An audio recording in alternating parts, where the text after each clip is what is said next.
Bulaga! Good morning, good morning, good morning sa inyo lahat. Umpisa natin ang umaga ng may saya. Gusto ko lahat kayo ay happy. Kamusta? Biyahe na naman tayo mga guys. Araw ng Martes.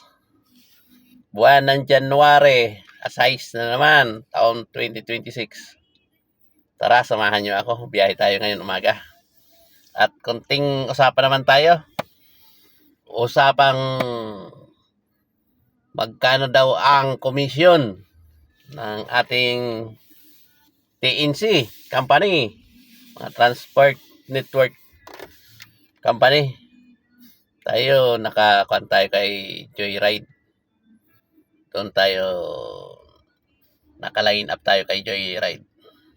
Ang komisyon ni Joyride is 20%. Sa 100 may 20 pesos siya. Bali automatic dinideduct na yon. Bibigyan ka ng booking. Pag inaccept mo yon at na-complete mo ang biyahe, automatic ikaka-cancel na yun sa top up mo yun. Ikakaltas, diba? Kaya yun, 20%. Ang iba daw may 25%. Tapos nung December mayroon naman 10%.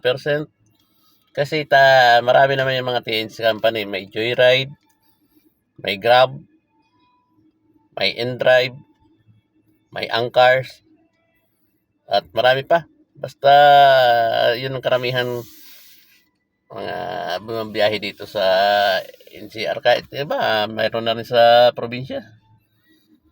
Kaya yun, kunting sipag-sipag lang ba para makarami. Pag may booking, accept natin, diba? Biyahe ng biyahe. Huwag lang doon sa mayroon talagang sobrang traffic. Diskarte na lang para makarami tayo, di ba? Yan talaga ang buhay natin, di ba? Ganun talaga, ganun. Diskarte. Lahat naman, kahit anong bagay, diskarte ang mahalaga, di ba? Kaya guys, konting diskarte lang. Parang tayo. Diskarte. Sige guys. Tawa tayo ng tawa para masaya, di ba? Enjoy lang. Enjoy natin yung sarili natin. Sabi ko nga, gusto ko, happy kayo lahat. Di ba? Bye-bye. Paka-comments naman dyan.